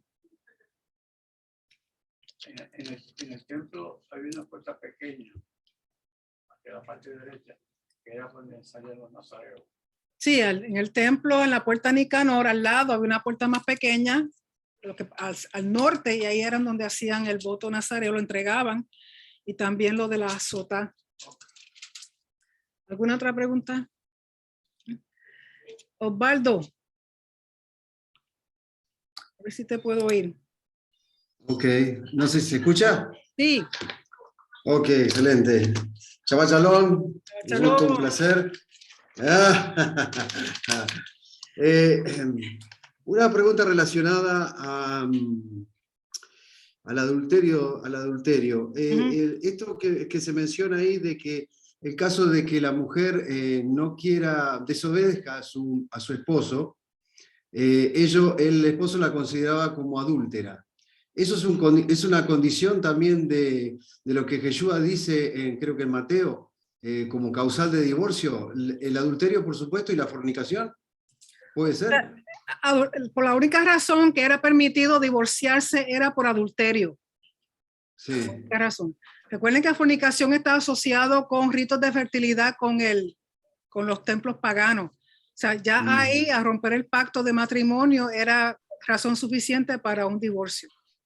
Era por lo único que realmente, conforme la Torah se podían divorciar, pero sabemos que para el tiempo de Yeshua, las 2 escuelas de Shammai y de Hillel, Shammai decía que era solamente por divorcio que podía, por adulterio que podía divorciarse, mientras que Hillel decía que si le quemaba la tostada podía. Sí, tal cual. O sea que aquí, si la mujer aquí digamos, en cierta forma, pues, se ponía rebelde, digamos, y no aceptaba las condiciones, si no el marido podía... Inmediatamente quedaban divorciados. Okay. Sí. Ok, está bien. Y la otra pregunta que resuena, a ver, acá estamos viendo el adulterio, ¿no?, de la mujer, pero en el caso del hombre, ¿no?, el hombre que tiene a su mujer, pero también tiene concubinas, ¿no representa también adulterio eso por parte del hombre? Concubina. ¿Cómo lo interpretamos? Bueno, recuerda que Saúl.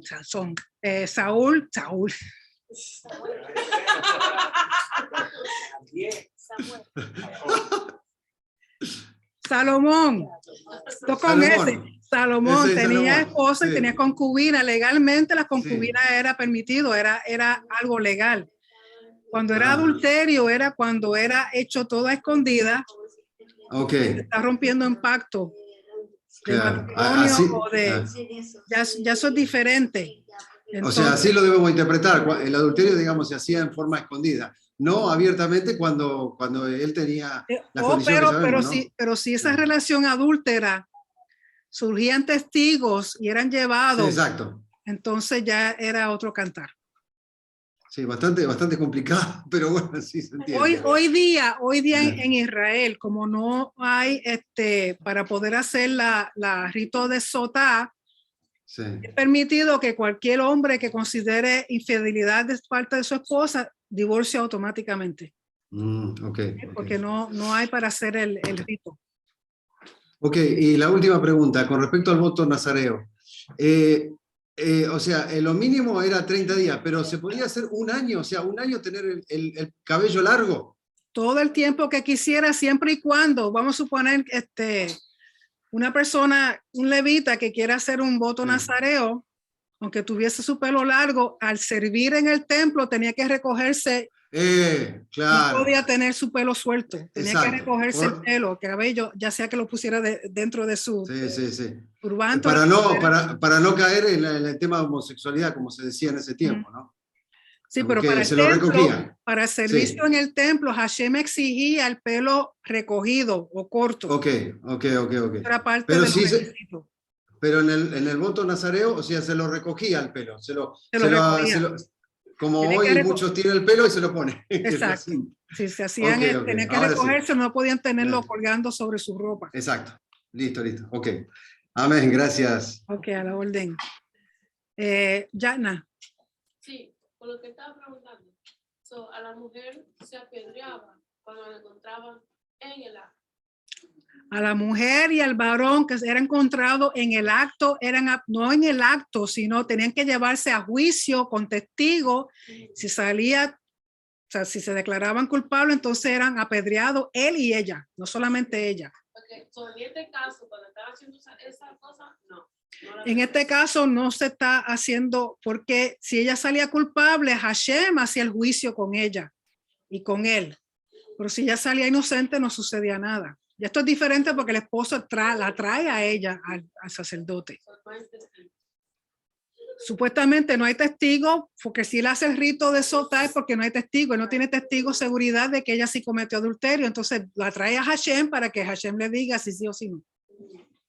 Es por Ok. sospecha. Tiene sospecha solamente. Sí.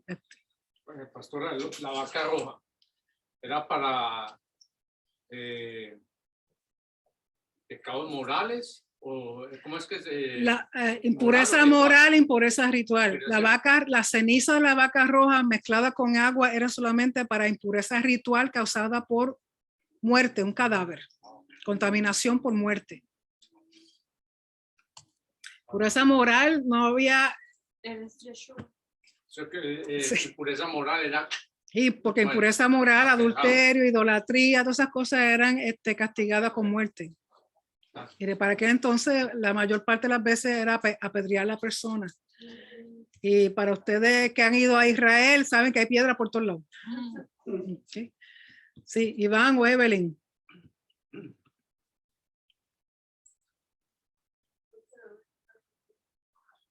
Tienes que abrir el micrófono. Ahí. Sí. Tú estabas diciendo que lo de la bendición sacerdotal se puede en el hogar con la familia hacia los hijos durante el Shabbat, pero los demás días de la semana también se puede. Sí, se puede hacer la oración. Por ejemplo, si al acostar a los niños tú le quieres recitar la bendición, lo puedes hacer. Pero cuando en el Shabbat, aquí está el chiquitín mirando el TV. Cuando en el Shabbat era porque al finalizar el Amidá se hace el sacerdote de la congregación, pero si no, en grupos pequeños o familiares es que se hace la bendición. Shabbat. Sí. Okay. Así que vamos a tener que hacer un arreglito más adelante, Ivancito. Okay. También otra cosa que cuando se hace la bendición sacerdotal, el sacerdote antes de subir a hacer la bendición en la sinagoga, los levitas le lavan sus manos al sacerdote y el sacerdote hace la bendición quitándose los zapatos, tiene que estar descalzo para hacerse la bendición. Okay. ¿Qué tú quieres, Israel? Está dilando. Sí, Mari. ¿Algo más, Evelyn? Okay, thank you. Ok. Shalom, pastora. Shalom. Yo te quería preguntar una cosa. Sí. En una conferencia que tú hiciste alguna vez, hablabas de que el adulterio era un pecado que pues no tenía perdón, ¿cierto? Porque no había una forma de expiarlo ni con corderos, ni con vacas, ni con nada de eso, y que la única forma para que el adulterio en esta época pues fuera perdonado por la persona que se arrepintiera era por la muerte de Yeshua. Bueno, el adulterio conforme a la Torá, si las dos personas hay testigos y son llevadas a juicio y se encuentran culpables, era muerte. Para el adulterio no había ofrenda. Uh-huh. Entonces Yeshua vino a morir cuando muere, él nos da vida eterna. O sea, el pago del pecado, sobre todo el pecado que era de ese tipo, era muerte. Y esa persona era eternamente separada del Padre porque no había ofrenda para eso. Lógico, Yeshua cambia eso porque una persona que ha cometido adulterio y se ha arrepentido y no vuelve a hacerlo, tiene el perdón de parte de Yeshua y le tiene otorgado vida eterna. Pero si ese individuo vuelve y comete adulterio, se arrepiente, vuelve y comete adulterio, entonces ahí no ha habido realmente ningún teshuva. Es una poca vergüenza, aprovechándose de la gracia de Hashem para decir, ay, pues pido perdón y no lo hago, pero vuelve otra vez. Ya para eso sí que no hay ofrenda. No había ofrenda de un principio y no hay ofrenda para eso. Pero en el caso, por ejemplo, de las personas que antes de Yeshua y antes de que Yeshua hiciera el sacrificio, ¿estas personas nunca fueron perdonadas? Eso le toca al rey soberano decidir. Yo ahí no puedo tomar acción, puedo terminar, es imposible. Ah, ok. Cuando venga el juicio final y esos individuos se paren ante la soberanía del Padre, Él les dirá. Lo más probable es que no se queden en un sitio bien calientito, pero, o sea, yo no puedo, sería la conclusión más lógica, pero yo no puedo determinar eso. Ok. Pastora, y otra pregunta que te iba a hacer es respecto al estudio genético que hablabas sobre los sacerdotes. En ese estudio genético, ¿cómo se mide el factor de los genes de Aarón con el de, por ejemplo, el del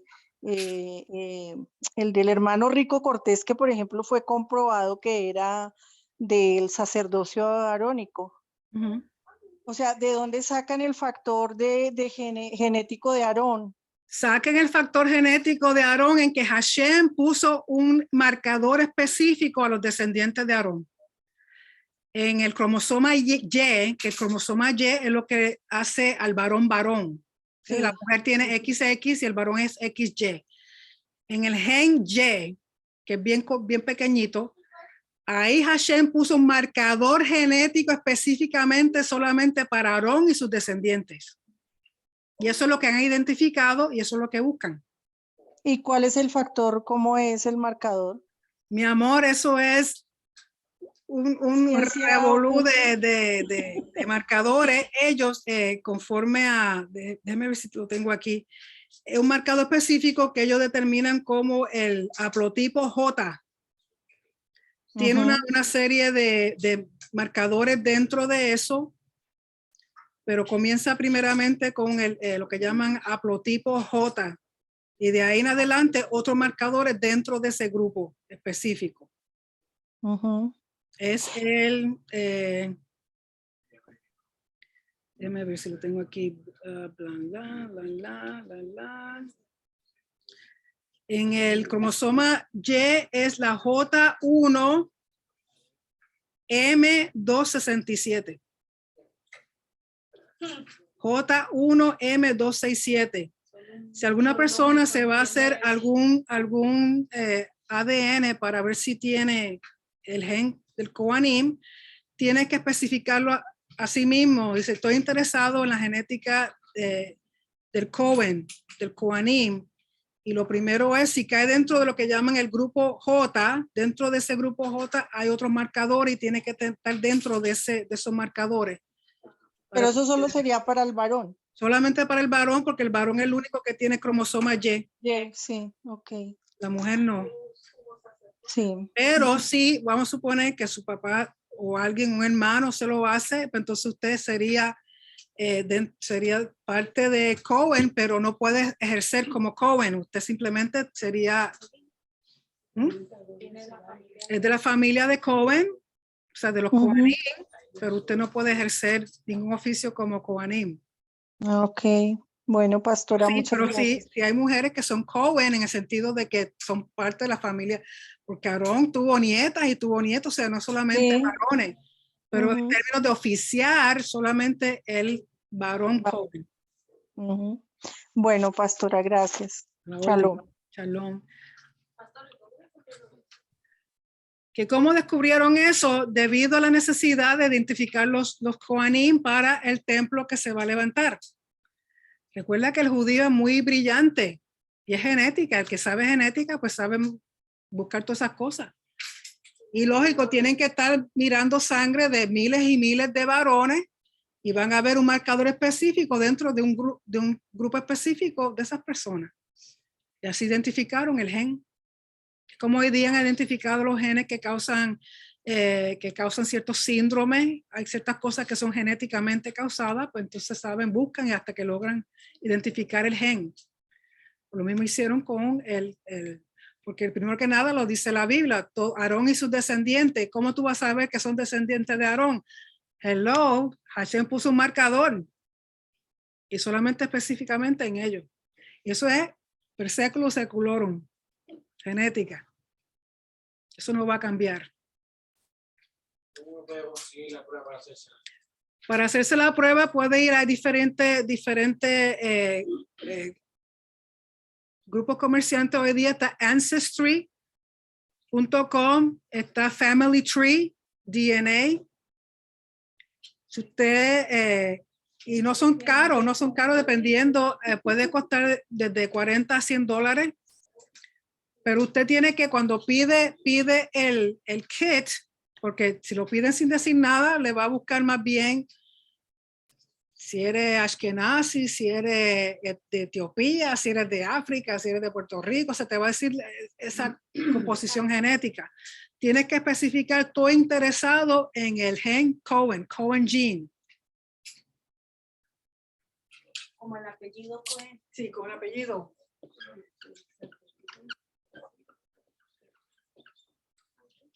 El gen del Cohen, del Cohenim.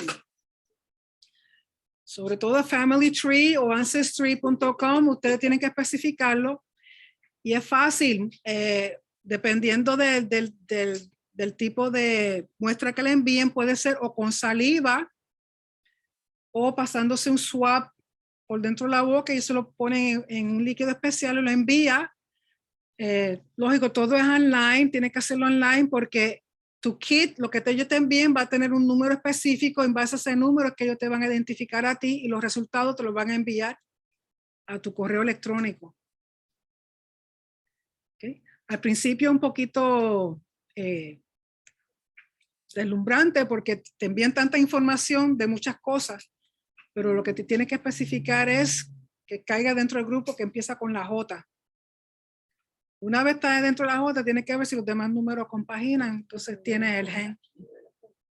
Pero tiene que pedirlo así específicamente porque si no, no te lo van a dar. ¿Sí? Sara.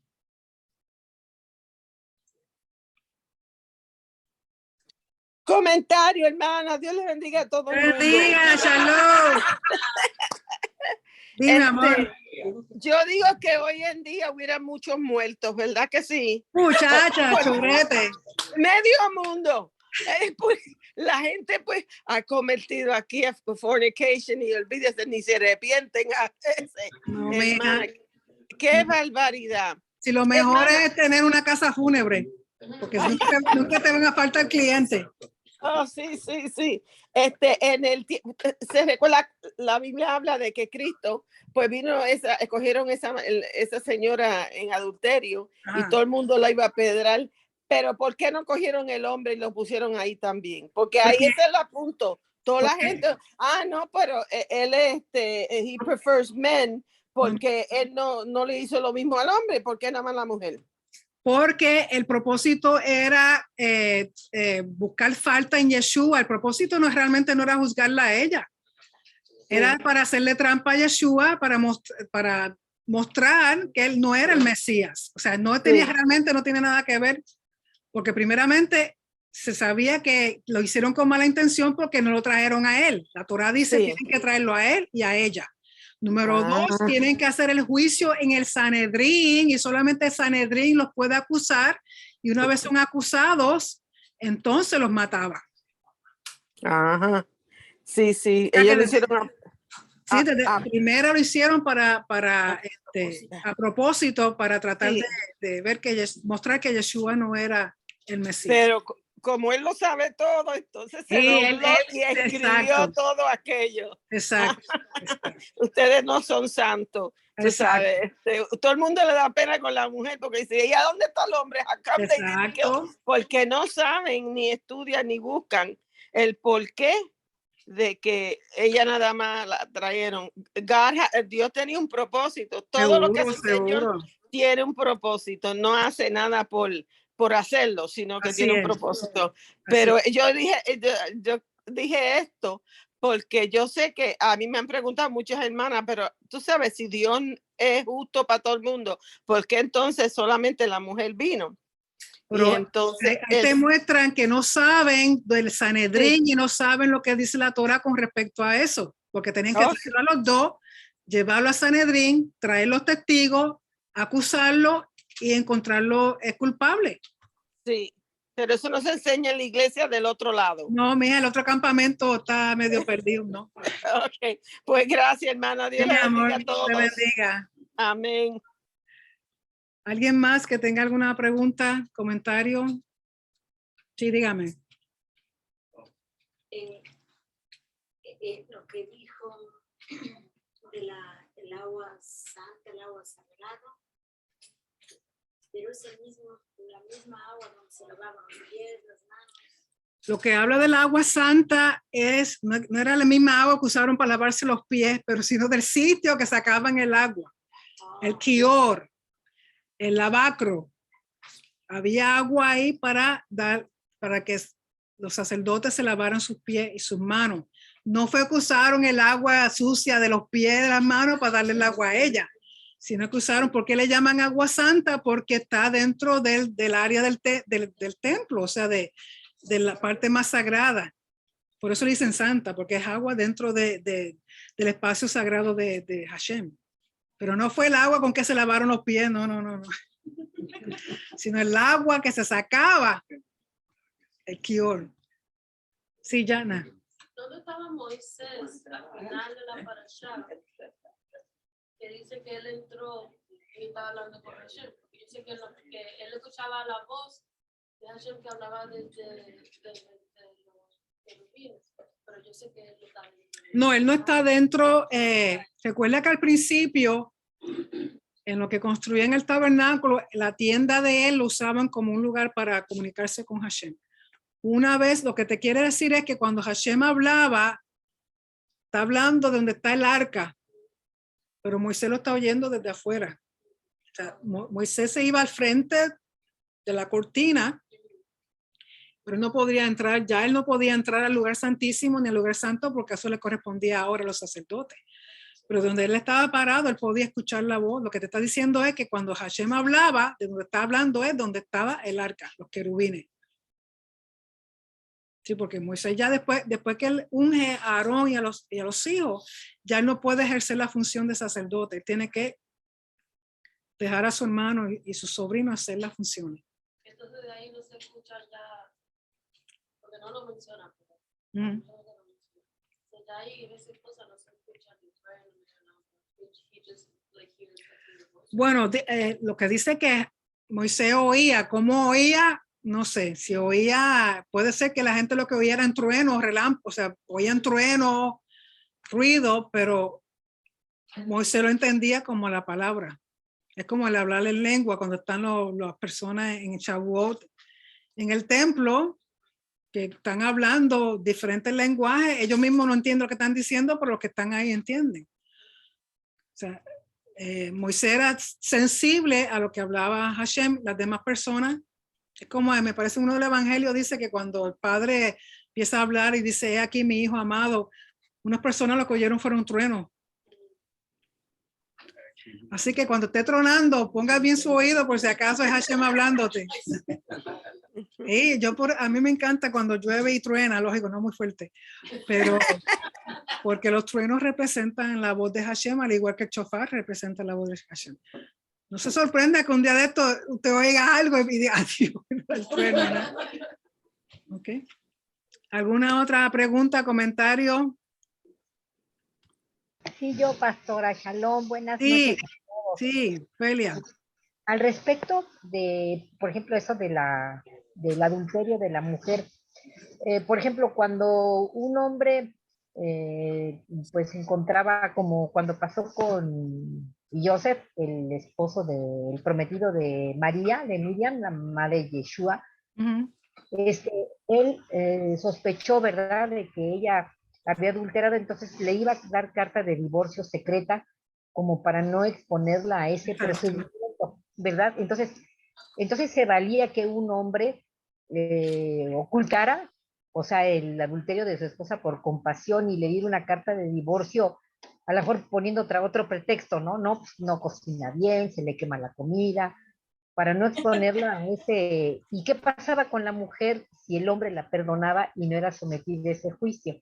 Bueno, él la perdonaba. Y ya ella ya no iba a sufrir no, esa porque muerte. su esposo la perdonaba. Aunque fuera el problema es cuando no hay perdón y ella no confiesa y ella no se arrepiente. O sea, cuando la persona no se arrepiente, no hay paz de nuevo en ese matrimonio. Entonces ya se pasaba al rito, pero si las personas podían entre ellos mismos resolver, no había que llegar a ese extremo.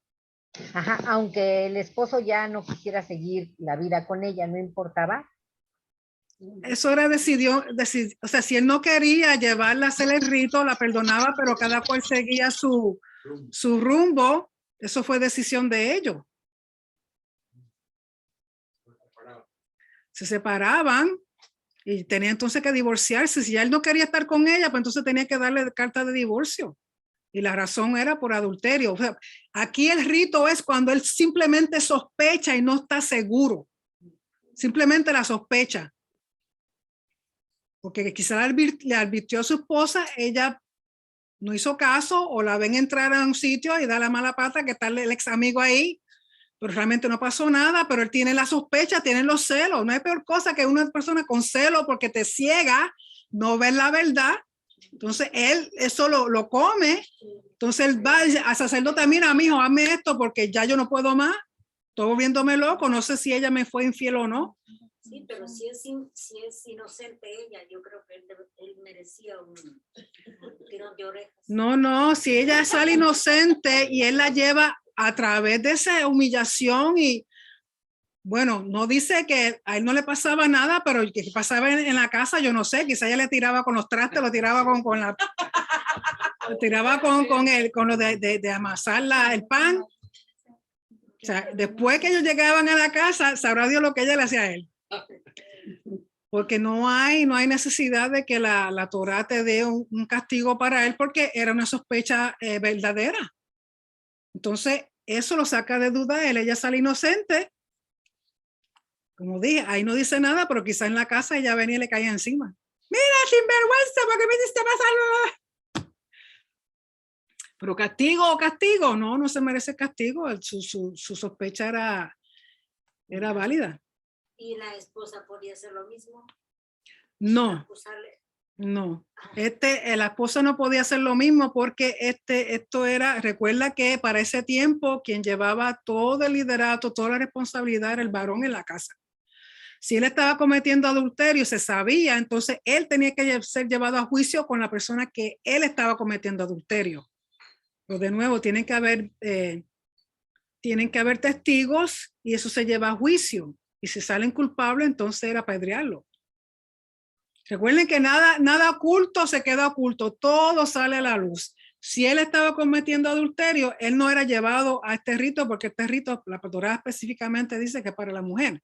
Pero yo te aseguro que él en algún momento iba a fallar, lo iban a agarrar y ahí... Todo pecado tiene su pago, tarde o temprano. Hashem es justo. Pero no le correspondía a ella, como tampoco le correspondía a ella, aún en el primer siglo, poner carta de divorcio, se le correspondía al esposo. Pero si era una mujer que estaba, por ejemplo, en abuso, violencia doméstica o algo así, ella iba entonces a sus líderes y le planteaba la situación y la ayudaban. Entonces le buscaban para que sí se divorciara, porque Hashem no permite eso no es, ¿cómo es? Violencia doméstica. Ni a él ni a ella, eso no es permitido. Eso es abuso, opresión. O sea, hay sus leyes, pero hay que saberla, conocerla cada persona. ¿Sí? Rosario. Shalom, pastora. Shalom, ¿cómo se siente? Mejor, vamos mejorando de a poquito. Amén. Dígame. Yo quería comentarle, por decir de alguna forma, en la Torá habla de que la mujer es adúltera, pero se sabía que el adulterio podía ser ya sea que estaba con otro hombre o que practicaba o que idolatraba a otros dioses. Si es en base a otros dioses, no se llama adulterio, se llama fornicación.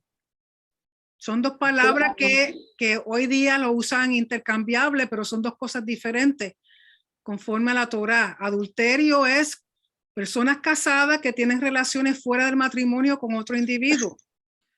Fornicación es idolatría con ritos sexuales a otros dioses.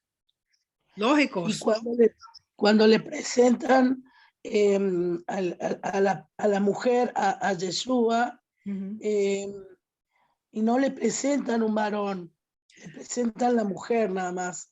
Sí, porque el propósito era hacer tropezar a Yeshua. Tomara un rol que no le correspondía. Exacto. O sea, que ellos sabían, siendo líderes, siendo ancianos, porque cuando dice anciano, está diciendo que son líderes religiosos. Sí. Ellos sabían que tenían que traer a los dos, pero no eran a Yeshua, tenían que llevarlo al Sanedrín. O sea, todo lo que hicieron de un principio ya estaban mal intencionados de hacer tropezar a Yeshua. Y Yeshua, pues, ellos pensaban que Yeshua salió más listo que ellos. Exacto. Estaba idolatrando a otros dioses.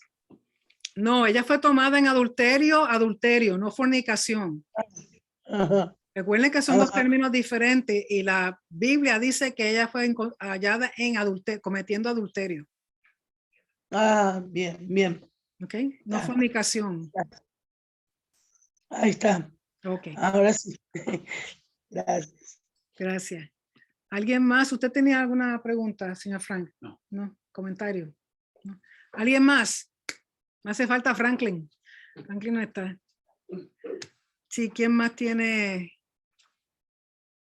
¿Alguien quiere comentar o tiene alguna pregunta? ¿No?